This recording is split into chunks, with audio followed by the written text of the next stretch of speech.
in a house built with the very breath of the tides, a love as stormy and deep as the sea itself unfolded. But over the years, the high tide of passion slowly turned into an unstoppable ebb of silence. This is the story of Alara and Elias, whose perfect life stood on the brink of an abyss as the shadows of the past fell upon the shores of their shared future. The echo of the tides. The first meeting was not a storm, but the gentle arrival of a tide.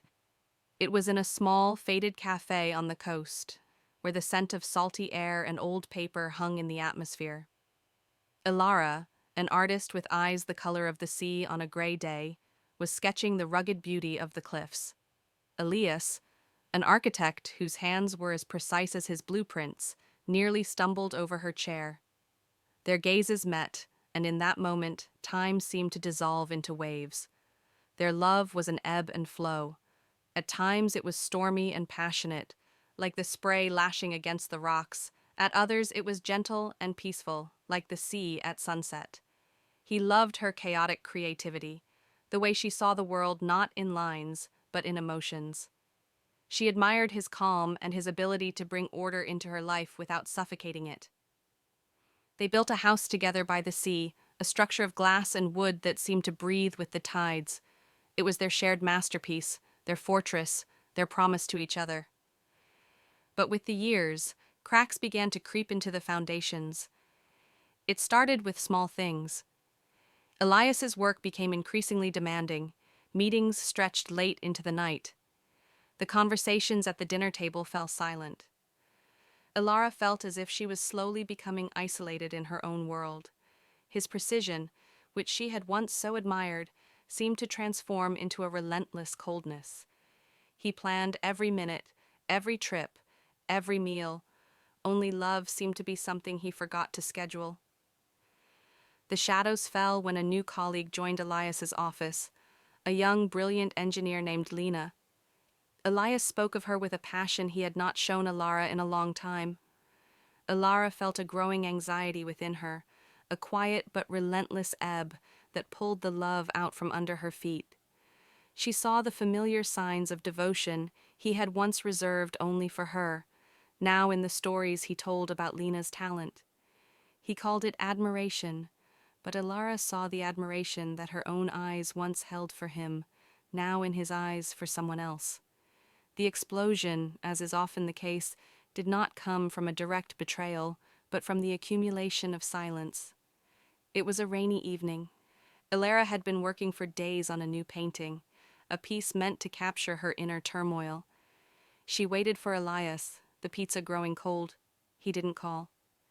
At 11 p.m., when certainty crushed her, she picked up his tablet, which was lying carelessly on the kitchen table. She found the chat logs, not explicit, not direct, but full of words meant for someone else, words that gnawed at Alara's heart like the tides at the cliffs. She's the only one who understands my vision. With her, I feel infinitely free. She didn't confront him immediately. She waited, like a patient tidal wave. Elias came home, soaked, with a smile that was too wide and too forced. Sorry, honey. Work just took over again. Alara looked at him, and in that moment she saw not only the man she loved, but also a stranger. The words came out slowly, heavily, like pebbles sinking to the bottom of the sea. I'm not the dirt on your shoes that you wipe off at the door, Elias. I'm not the notepad you scribble your ideas on and then throw away. He flinched. What are you talking about, Alara? What's wrong with you? You are what's wrong with me. You are the emptiness in this house, the silence between our conversations, the late nights, the notes, the secret visions. I've seen it. Everything you no longer tell me, you tell her. His face went pale. The mask of indifference he had so carefully worn crumbled. He tried to deny it, to explain, but the words came out clumsy and hollow. It's not what you think. It's just professional. Alara gave a dry laugh. Professional? You've sliced my soul into pieces and you call it professional?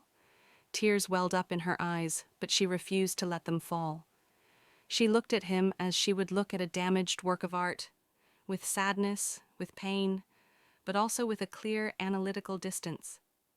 She loved him, but that love felt like a bygone era. He stepped forward to hug her, to hold her, but she stepped back. What do we do now, Elias? Do we talk about the lines of your life that now intersect with another person? Or do we swim in the sea of lies we've been telling ourselves for so long? Elias stood motionless, rain dripping from his jacket. Alara's gaze drifted over their shared home, to the sea outside. She saw the endless ebb and flow, and understood that some things simply couldn't be salvaged. Raising her hand, she asked, "The choice is ours, Elias. Do we build a new bridge over this chasm, or do we simply let the tide carry us away?" The unanswered question hung between them. He stood silent, his eyes pleading, while the waves crashed outside. In that silence, the future, like the sea itself, lay open and unpredictable.